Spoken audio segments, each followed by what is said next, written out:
Hello दोस्तों, कैसे हो आप सब। आई होप आप सभी अच्छे होंगे और अपनी पढ़ाई को मस्त तरीके से कर रहे होंगे। तो चलिए आज आपके लिए एक अच्छा वीडियो लेके आए हैं। उस वीडियो के बारे में डिस्कस करते हैं। वीडियो क्या है आपके लिए, आज जो उन छात्रों के लिए जो आपकी बार 10th का बोर्ड की एग्जाम देने वाले हैं उनके लिए एक महत्वपूर्ण सूचना या कह सकते हैं इंपॉर्टेंट क्वेश्चन की वीडियो है कि जो बार बार एग्जाम में पूछे जाते हैं उनसे रिलेटेड जो क्वेश्चन है आज उन सभी को डिस्कस करेंगे, उनके थोड़े थोड़े बारे में भी जानेंगे। तो ठीक है, तो आज हम उस क्वेश्चन के बारे में अगर बात करें तो कुछ ऐसे टॉपिक है जो उनसे संबंधित बार बार प्रश्न आते हैं आपको। जैसा कि पहला प्रश्न बात किया जाए कि पहला प्रश्न अगर बात किया जाए तो ये पूछा जाता है कि अवतल दर्पण से प्रतिबिंब बनाने का नियम, प्रतिबिंब बनाने का नियम। ठीक, ये क्वेश्चन एक ऐसा है जो बार बार पूछा जाता है, चाहे वैकल्पिक रूप में, चाहे 2 नंबर ग्रुप में, चाहे 3 नंबर ग्रुप में, ये क्वेश्चन आपका पूछा ही जाता है। ठीक है, तो ये एक आपका इंपॉर्टेंट क्वेश्चन आपके लिए है। तो चलिए इसके बारे में कुछ डिस्कस कर लेते हैं कि प्रतिबिंब बनाने का नियम क्या है। ठीक है, तो प्रतिबिंब बनाने के नियम की बात करें तो अवतल दर्पण द्वारा प्रतिबिंब बनाने का नियम, तो पहला नियम क्या कहता है, पहला नियम, प्रथम नियम। तो प्रथम नियम क्या है, मान लेते हैं आपका कोई एक ये अवतल दर्पण है। ठीक है, ये क्या आपका कोई एक अवतल दर्पण है। ये क्या आपकी एक मुख्य अक्ष की रेखा है, ये मुख्य अक्ष की रेखा है। ये आपका जहां से मुख्य दर्पण के मध्य बिंदु जहां से आपकी मुख्य अक्ष जाती है उसे हम क्या कहते हैं, ध्रुव कहते हैं, यानी कि उसे क्या कहते हैं, पोल पी से प्रेजेंट करते हैं। ये आपका क्या है, अवतल दर्पण है। ये आपका अवतल दर्पण है। जब कोई मुख्य अक्ष की रेखा दर्पण के मध्य बिंदु से होकर जाते हैं उस बिंदु को हम क्या कहते हैं, ध्रुव कहते हैं, यानी कि पोल कहा जाता है। ठीक है, मान लेते हैं इस दर्पण कोई एक ये क्या है आपका, ये आपका सेंटर है, मतलब कि वक्रता केंद्र है। क्या आपका वक्रता केंद्र है। ठीक है, यानी कि सी, और ये मान लेते हैं आपकी क्या है, फोकस दूरी एफ है। एफ क्या है, फोकस दूरी। तो यहाँ पर लिख दे रहा हूं। ठीक है, इसे हम बगल में लिख दे रहे हैं। सी क्या है आपका, वक्रता केंद्र है, और एफ क्या है, आपकी फोकस दूरी है। ठीक है, और पी क्या है, आपका ध्रुव है। ठीक, तो चलिए पहला नियम क्या है, अगर कोई प्रकाश किरण मुख्य अक्ष के समांतर जाए, कैसे जाए, मुख्य अक्ष के समांतर। तो मुख्य अक्ष की रेखा ये है, तो जब कोई प्रकाश किरण मुख्य अक्ष के समांतर जाए, ये समांतर गई, यहां पर लिख दे रहे मुख्य अक्ष के समांतर जाने पर, मुख्य अक्ष के समांतर जाने पर। ठीक है, कैसे जाए, मुख्य अक्ष के समांतर। जब कोई प्रकाश किरण, ये है आपकी है प्रकाश की किरण, प्रकाश की किरण। अब ये प्रकाश किरण इस मुख्य अक्ष के क्या जा रही है, समांतर जाए। जब कोई प्रकाश किरण मुख्य अक्ष के समांतर जाती है तो दर्पण से टकराती है। क्या करती है, दर्पण से टकराती है। तो दर्पण से टकराने के बाद वो जो है प्रकाश किरण मुख्य फोकस से होकर वापस आती है। कहां से वापस आती है, मुख्य फोकस से होकर वापस आती है।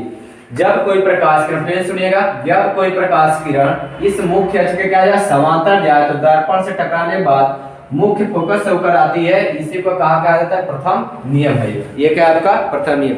यदि कोई प्रकाश किरण मुख्य अक्ष के समांतर जाए तो कहां से वापस आएगी, मुख्य फोकस। ये आपका पहला नियम है। ठीक है, तो यहाँ पर लिख रहे हैं इसके लिए कि कहां से वापस आएगी, हमेशा यदि कोई प्रकाश किरण मुख्य अक्ष के समांतर जाती है तो कहां से वापस आती है, मुख्य फोकस से वापस आती है। ठीक है, तो ये था पहला नियम। ठीक, अब दूसरे नियम की बात कर लेते हैं। तो चलिए बात कर लेते हैं हम दूसरे नियम की। दूसरा नियम क्या कहता है आपका कि यदि कोई प्रकाश किरण मुख्य फोकस से होकर जाए, कहां से होकर जाए, मुख्य फोकस से। तो यहां लिखे दूसरा नियम, यदि कोई प्रकाश की किरण, प्रकाश की किरण कहां से होकर जाए, मुख्य फोकस से, मुख्य फोकस से होकर जाती है तो जब कोई प्रकाश किरण मुख्य फोकस से होकर जाती है तो वो हमेशा दर्पण से टकराने के बाद मुख्य अक्ष के समांतर वापस लौटती है। तो ठीक है, तो इसका हम देख लेते हैं चित्र से। ये आपका क्या है, एक अवतल दर्पण है, ये आपका क्या है, मुख्य अक्ष की रेखा है, और ये आपका क्या है, ध्रुव है, ये आपका क्या है, फोकस, और ये क्या आपका वक्रता केंद्र। अब कह रहे हैं कि यदि कोई प्रकाश किरण कहां से जाए, मुख्य फोकस, तो ये मुख्य फोकस, तो प्रकाश किरण इसी बिंदु से होकर हमारा क्या होना चाहिए, जाना चाहिए। तो ये प्रकाश किरण कहां से होकर जा रही है, मुख्य फोकस से। ये प्रकाश की किरण हो गई।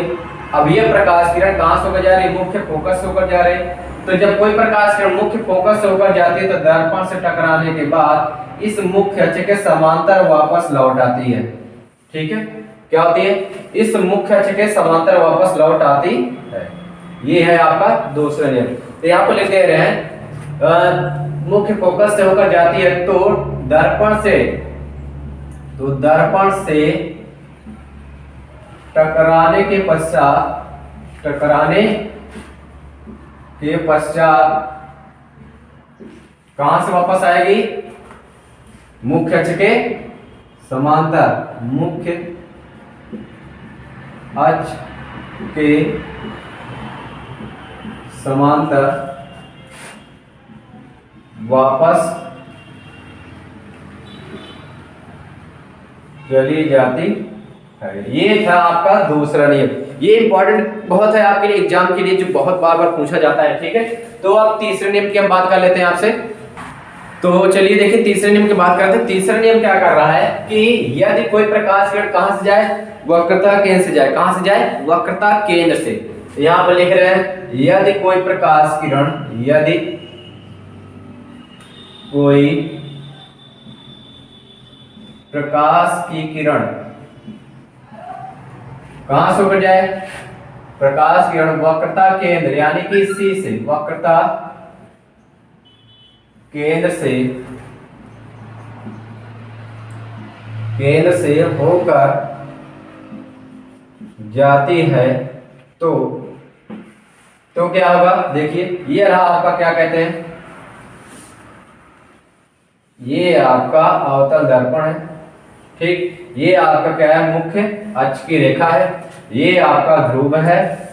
ठीक है, ये मान लेते हैं आपका फोकस है, मुख्य फोकस, और ये मान लेते हैं आपका क्या है, वक्रता केंद्र से। अब कह रहा है कि यदि कोई प्रकाश किरण वक्रता केंद्र से होकर जाए, कहां से जाए, वक्रता केंद्र, तो वक्रता केंद्र ये है, तो प्रकाश किरण यहां से जा रही है। ठीक है, कहां से जा रही है आपकी, वक्रता केंद्र से। और जब कोई प्रकाश किरण वक्रता केंद्र से जाती है तो दर्पण से टकराने के बाद उसी मार्ग में क्या होती है, वापस लौट जाती है। देखिए यहां से गई, यहां पर टकराई, टकराने के बाद उसी मार्ग में क्या हो गई, वापस लौट गई। ये है आपके दर्पण से परावर्तन का तीसरा नियम, दर्पण से परावर्तन का तीसरा नियम। ठीक, तो चलिए देखिए, वक्रता केंद्र से गुजर रहे, ये वक्रता केंद्र से आई, दर्पण से टकराई, टकराने के बाद इसी मार्ग में वापस लौट गई। ठीक है, तो यहाँ पर हम क्या लिखेंगे, यदि कोई प्रकाश किरण वक्रता केंद्र से होकर जाती है तो क्या होगा, दर्पण से टकराने के पश्चात, दर्पण से टकराने के पश्चात उसी मार्ग में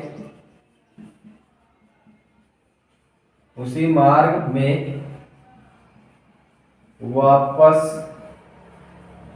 लौट जाती है। ठीक है, ये आपका तीसरा नियम है। ये बहुत ही इंपॉर्टेंट है आपके बोर्ड एग्जाम के लिए, जो बार बार पूछा जाता है। ठीक है, कि यदि कोई प्रकाश किरण वक्रता केंद्र से होकर जाते तो वह कहां से वापस आती है, मुख्य अक्ष के समांतर, मुख्य फोकस से, या उसी मार्ग में वापस लौटते। इसी प्रकार से जब कोई प्रकाश किरण कहां से जाए, वक्रता केंद्र से जाती है तो उसी मार्ग में क्या होती है, वापस लौट जाती है। ठीक है, तो ये तीसरा नियम है, इसे याद रखिएगा।